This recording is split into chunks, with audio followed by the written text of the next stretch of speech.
똑같은 얼굴이 없듯이 똑같은 인생도 없습니다. 그래서 생긴 대로 살아간다는 말이 생겼는지는 모르겠지만 우리 인생이 생김새만큼이나 신비로움으로 가득 차 있습니다. 어떤 사람은 가난해서 불행한 줄 알았는데 들여다보니까 웃음이 가득하고요. 어떤 사람은 부자라서 행복한 줄 알았는데 속을 들여다보니까 죽겠다고 아우성입니다. 어떤 사람은 죽겠다고 하고 어떤 사람은 살겠다고 합니다. 어떤 사람은 사지 육신이 멀쩡한데 원망하고 투덜거리며 심지어 다른 사람을 죽음에 이르게 합니다. 그런데 어떤 사람은 사지가 없는데도 불구하고 희망을 말하고 기쁨을 말하고 다른 사람을 도와주기까지 합니다. 도대체 왜 이런 차이가 날까요? 욥기만 해도 그렇습니다. 욥이 있는가 하면 욥을 괴롭히는 새 친구가 있습니다. 고통과 고난 속에서 소망을 기다리는 사람이 있는가 하면 고통과 고난 속에 있는 사람에게 절망을 주는 사람도 있습니다. 모두가 똑같은 시간을 보내고 있습니다. 모두가 똑같은 삼시세끼를 먹고 마시는데 왜 이렇게 다른 삶의 방식과 다른 삶의 내용이 될까요? 오늘 본문을 통해 답을 한번 찾아봤으면 좋겠습니다. 22절부터 38절의 주 무대가 하늘입니다.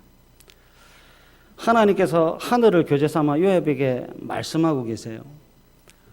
하늘이 주 무대인데 특히 오늘 본문 22절에서부터 30절은 모두 물이라고 하는 것과 관련된 내용입니다. 물의 다양한 모습들이 등장합니다.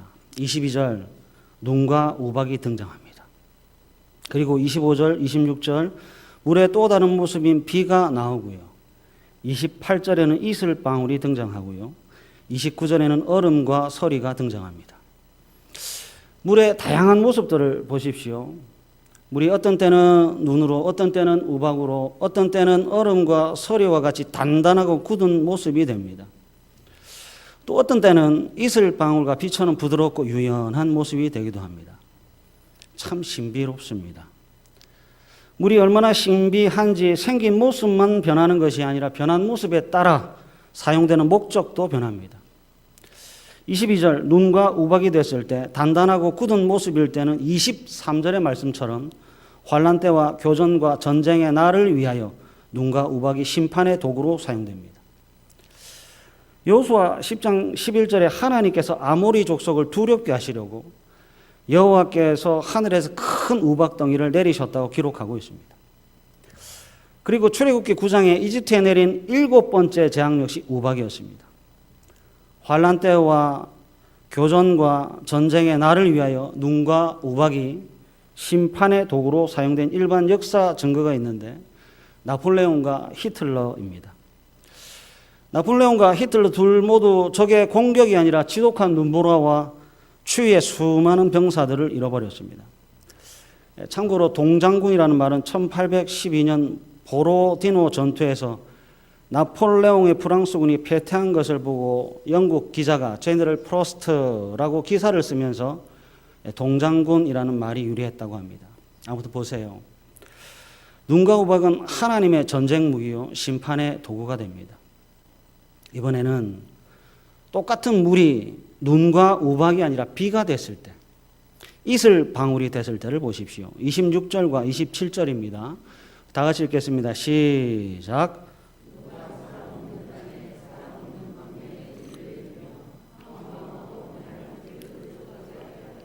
연한 풀이 돋아나게 하였느냐. 아멘. 물이 부드럽고 유연하게 됐을 때 물의 이미지는 심판이 아니라 생명이 됩니다. 물은 눈과 우박으로 내려 죽음과 파괴를 가져올 수 있지만 생명을 주는 비로도 내릴 수가 있습니다. 26절 보세요. 사람 없는 땅입니다. 사람 없는 광야에 비가 내립니다. 얼마나 내렸는지는 모르겠습니다. 그러나 비가 내리기 전에 사람이 없어 황무하고 사람이 없어 황폐합니다. 아무도 돌보는 사람이 없습니다. 아무도 돌보지를 않아요. 그러나 하늘에서 비가 내립니다.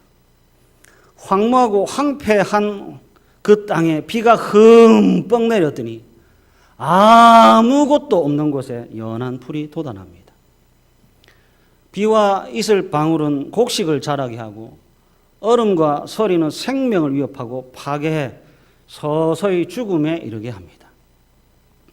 22절에서 30절까지의 이 물의 다양한 모습과 물의 용도를 통해 욥이 깨닫게 되는 진리가 뭘까요? 하나님의 주권입니다. 물의 다양한 모습도 하나님에 의해서, 물의 다양한 용도도 하나님으로부터 시작됩니다. 생명을 주시는 하나님, 그리고 죽음을 주관하시는 분도 하나님입니다. 그래서 뭐냐? 믿음과 순종입니다.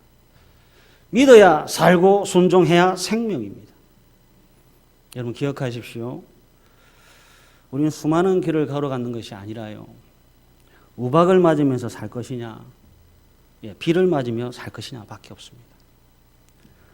얼음과 서리 속에서 살 것이냐, 아니면 이슬 방울 속에서 살 것이냐 밖에 없습니다. 지금 비록 황무지 같아도 상관이 없어요. 와물이 황폐도 생명의 물이 공급되고 있으면 거기서 풀이 자라고 나무가 자라고 곡식이 자랍니다. 반대로 아무리 기화 요초가 만발하는 땅이라도 얼음과 우박이 내리면 모든 것이 죽고 맙니다. 결국 생명은 땅의 문제가 아니라 하늘에 속해 있습니다. 하늘로부터 생명을 공급받으면 사막에도 풀이 자랍니다. 그러나 하늘로부터 죽음을 공급받으면, 얼음과 우박과 서리와 눈을 공급받으면 있던 생명도 모두 죽고 맙니다. 기억하십시오. 사람이 죽고 사는 것은 땅에 속한 것이 아니라 하늘에 속해 있습니다. 인생의 흥망성쇠가 사람에게 달려있는 것이 아니라 하나님께 있습니다. 인생은 내 것이 아니라 하나님 것입니다. 그래서 마음대로 할 수 없고 함부로 할 수 없습니다. 하나님께서 허락하지 전까지는 포기할 수 없고 하나님의 허락 없이는 끝이라고 말할 수 없습니다. 인생이 내 것이 아니라 하나님의 것입니다.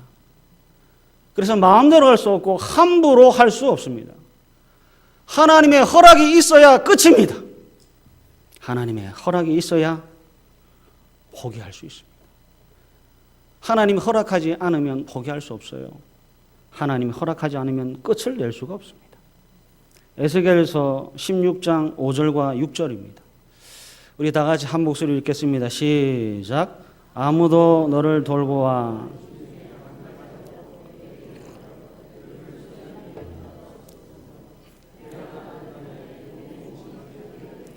내가 들에 버려졌느니라.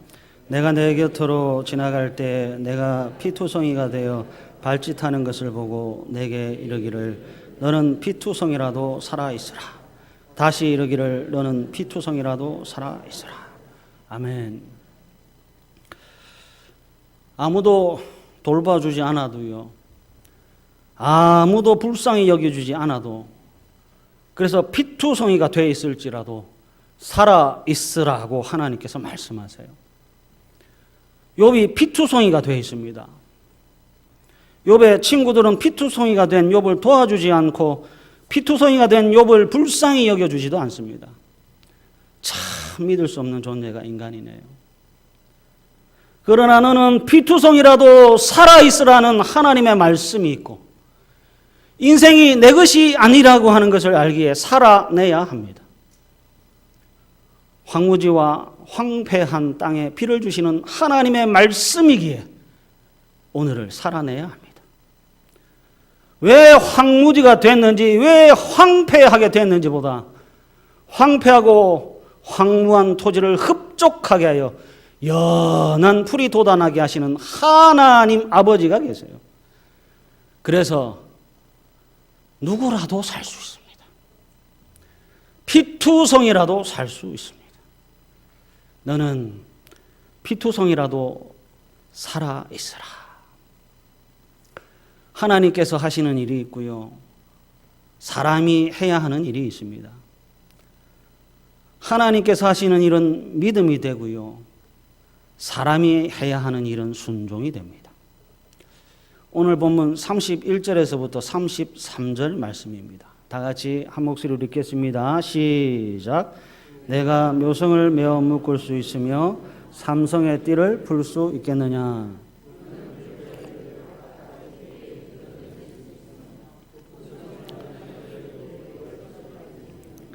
내가 하늘의 궤도를 아느냐. 하늘로 하여금 그 법칙을 땅에 베풀게 하겠느냐. 31절 묘성과 삼성입니다. 북두칠성과 오리온 성자를 보라고 하네요. 그리고 32절에는 별자리들과 북두성을 보라고 합니다. 이유는 33절인데요. 33절을 직역하면 내가 천상의 운행 법칙을 결정하고 지상의 자연 법칙을 만들었느냐입니다. 쉽게 말해서 하나님께서 욥에게 욥아 내가 하늘의 주인이냐고 묻는 거지요. 땅의 미래를 결정하고 땅의 오늘을 결정하는 것을 욥 내가 할 수 있느냐고 하나님께서 묻고 있습니다. 욥기 9장 8절에서부터 10절에요. 욥이 빌닷에게 이렇게 말했습니다. 다 같이 읽습니다. 시작. 그가 홀로 하늘을 펴시며 바다 물결을 밟으시며 북두성과 삼성과 묘성과 남방의 밀실을 만드셨으며 측량할 수 없는 큰 일을 셀 수 없는 기이한 일을 행하시느니라. 아멘. 오늘 본문 31절에서 33절과 동일한 내용입니다. 하나님께서 욥이 알고 있는 것을 다시 한번 확인시켜 주시고 계세요. 하나님이 누구냐? 북두성과 삼성과 묘성과 남방의 밀실을 만드셨어요. 하나님이 누구냐? 측량할 수 없는 큰 일을 셀 수 없는 기일을 행하시는 분이라고 가르쳐주고 계세요. 그래서 뭐지요? 믿음으로 살라는 겁니다. 지식이 삶에 도움이 되지 않을 때 그 지식은 무용지물입니다. 하나님께서 천지를 창조하셨고 하나님께서 여전히 천지를 다스리고 있다는 지식이 성도인 저와 여러분들의 삶에 아무런 유익이 되지 못한다면 하나님의 말씀은 죄송하게도 돌아오지 않는 메아리와 생명 없는 씨와 같습니다. 그러나 하나님의 말씀은 열매 없는 씨가 아니라 100배의 결실을 담고 있는 생명입니다. 하나님의 일과 사람의 일이 있습니다.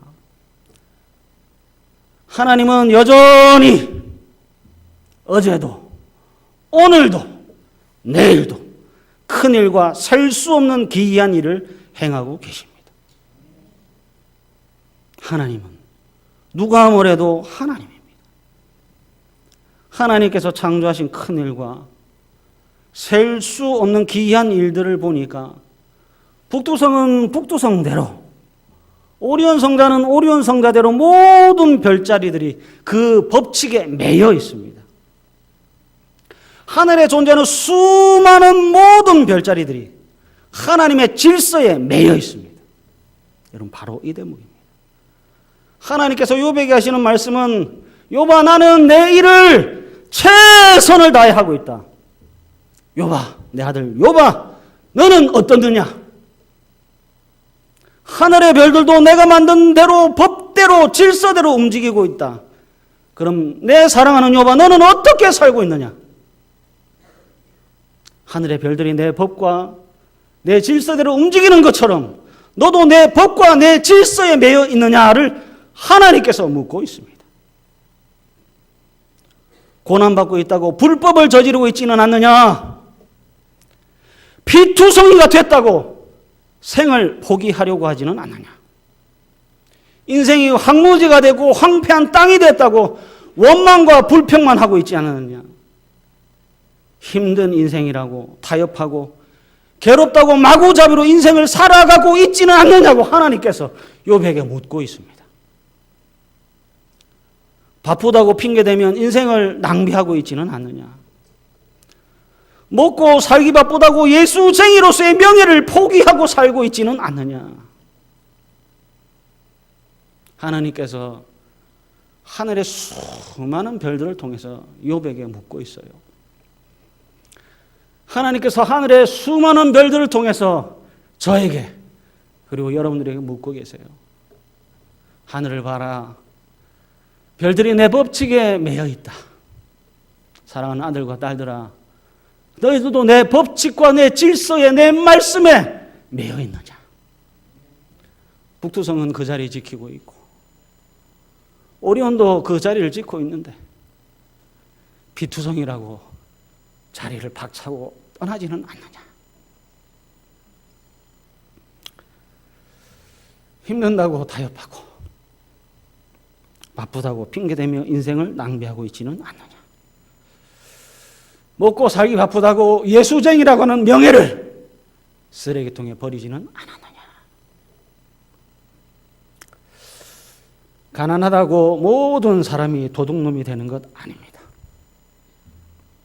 바쁘다고 모든 사람이 대충 살지는 않습니다. 정중하게 여쭤볼게요. 예수쟁이로서 오늘을 부끄러움 없이 살아내셨습니까? 예수쟁이로서 어제를 잘 살아내셨습니까? 하나님께서 하나님의 일을 하고 계신다면, 그래서 이 사실을 믿는다면 자녀는 자녀의 삶을 포기할 수 없습니다. 하나님께서 그 별을 붙잡고 계신다면, 하나님께서 내 인생을 붙잡고 있다라고 하는 것을 믿는다면 하나님의 자녀는 하나님의 자녀의 삶을 결코 포기할 수 없습니다.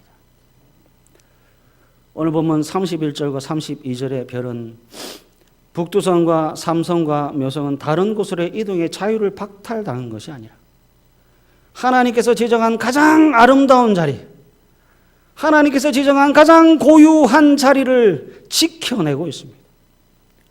결국 순종은 하나님께서 기뻐하시는 자리를 지켜내는 것이고 하나님께서 보시기에 좋았더의 위치를 견뎌내는 것이 순종입니다.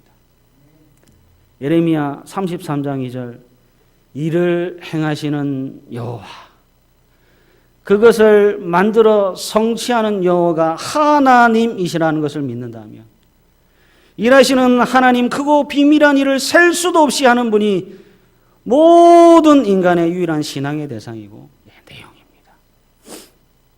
일하시는 분은 하나님이시고요, 성도는 일이 아니라 순종해야 합니다. 여러분들의 마음이 어디에 있지요? 여러분들의 힘은 어디에 쏟고 계신가요? 마음과 힘과 뜻과 정성을 당해 하나님을 아버지라 부르며 사랑하는 것이야말로 참 자유이고요, 이웃을 내 몸과 같이 사랑하는 것이 모든 인생의 참 행복과 참 성공입니다. 하나님께서 구원받은 백성에게 주신 십계명이야말로 사람이 사람답게 사는 유일함이요 참 행복이요 성공입니다. 탐내지 않는 것이 성공입니다. 거짓말하지 않는 것이 성공입니다. 안식일을 기억하여 거룩하게 지키는 것이야말로 모든 인생의 참 행복입니다. 내 유익을 위해 살인하지 않는 것, 내 유익을 위해 내 부모를 모욕하지 않는 것, 내 부모를 공경하는 것이야말로 인생의 아름다움이며 인생의 참 성공이며 성도가 지켜낼 고유한 자리입니다. 창세기 32장에 하나님께서 야곱에게 나타나셨어요. 형에게 잡혀서 죽느냐 사는 자의 갈림길에 놓여 있습니다. 생사가 걸린 아주 중요한 시점에 하나님께서 야곱에게 찾아와 씨름하고 질문을 하세요. 내 이름이 무엇이냐? 많고 많은 질문 중에 하필 이름이 뭐냐고 묻습니다. 다른 건 많지 않습니까? 죽을 위기에 있으니까 뭐가 가장 필요한지 물으시든지, 무엇을 주면 안심이 되겠느냐 하시면 무기를 달라고 하든지, 마음의 평강을 달라고 하면 되는데, 사느냐 죽느냐 그 중대한 시기에 정말 희한하게도 하나님께서 이름이 뭐냐고 묻습니다. 그래서 야곱이 제 이름은 야곱입니다 하니까 아니다, 이제부터는 이스라엘이라고 하라고 합니다.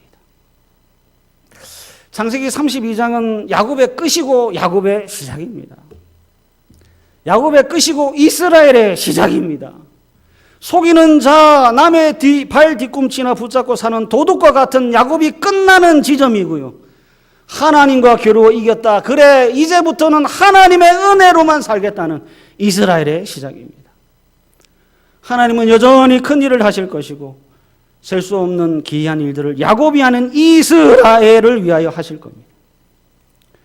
그래서 야곱은 이제 더 이상 야곱으로 살 수 없습니다. 거짓과 속임과 타협과 자신의 배를 위해 살 수가 없습니다. 오직 이스라엘로만 살아야 합니다. 하나님께서 욥에게 하늘을 교제 삼아 각성시키고 각인시키는 것이 바로 이겁니다. 욥아, 너는 다르다. 욥아, 너는 세상과 다르다. 하나님을 말하고 하나님께 기도하고 하나님께 제사 드리고 폭풍 앞에 마주 서서 하나님과 대면하고 있는 욥, 너는 다르다는 겁니다. 세상은 폭풍 앞에서 안절부절하지만 성도는 광풍 앞에 서는 것이 아니라 하나님 아버지 뒤에 숨습니다. 세상은 문제투성이 앞에서 어쩔 줄 몰라 하지만 성도는 찬양을 받으시고 기도를 들으시고 예배를 받으시는 하나님 앞에서 주의 크고 놀라운 일들을 기대합니다. 이를 행하시는 여호와, 그것을 만들어 성취하시는 여호와를 기대합니다. 믿음이 있어야 순종하지요. 믿음의 내용이 있어야 순종의 내용도 있습니다. 무엇을 믿는지 모르면 어떻게 순종해야 하는지를 모릅니다. 바른 지식은 바른 믿음이 되고 바른 믿음은 바른 삶이 됩니다. 무엇을 믿는지 모르면 어떻게 순종해야 할지를 모릅니다. 바른 지식은 바른 믿음이 되고 바른 믿음은 바른 삶이 됩니다. 고린도후서 5장 15절부터 17절 말씀입니다. 우리 다 같이 한번 크게 읽도록 하겠습니다. 시작.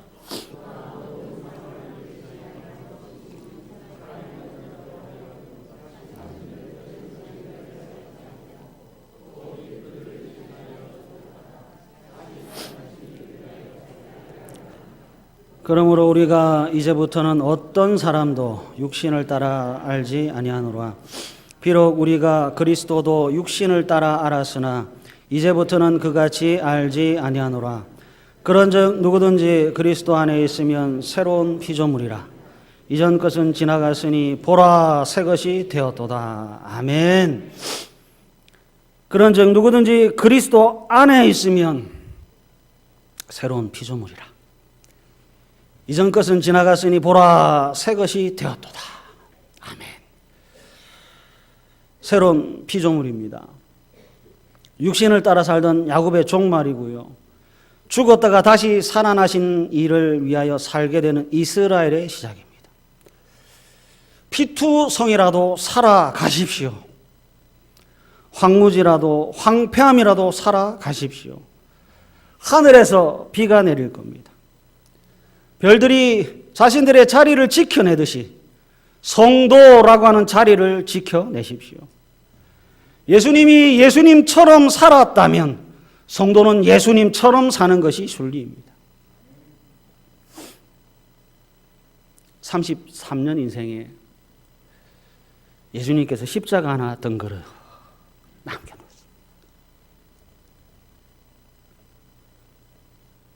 (33년을) 살면서 금과 은으로 가득한 창고 12를 남긴 것이 아니라 십자가 하나 덩그러니 남기셨습니다.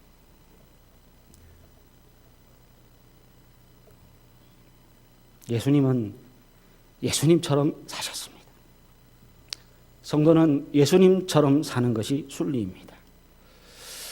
믿음으로 획득된 진리, 지위로 사십시오.